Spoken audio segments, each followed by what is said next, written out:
მეუღლეებს შეუძლიათ ამ საერთო ქონების გაყოფა მოითხოვონ როგორც ქორწინების განმავლობაში, ისე განქორწინების შემდეგ.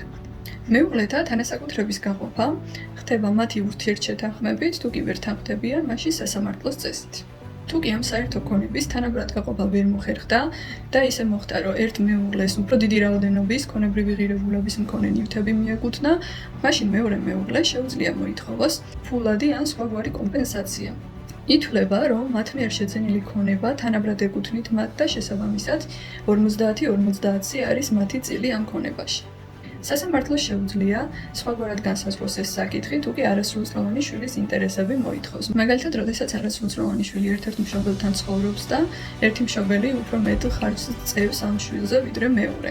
ამ შემთხვევაში შეუძლია განსხვავებულად განსაზღვროს წილის ოდენობაც. ან თუ კი მეუღლის განსაკუთრებული ინტერესები მოითხოვს ამას.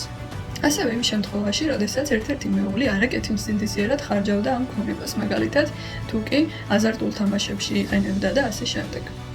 თუ გსურთ მსგავსი ვიდეოების ნახვა, აუცილებლად მოიწონეთ ჩემი გვერდი.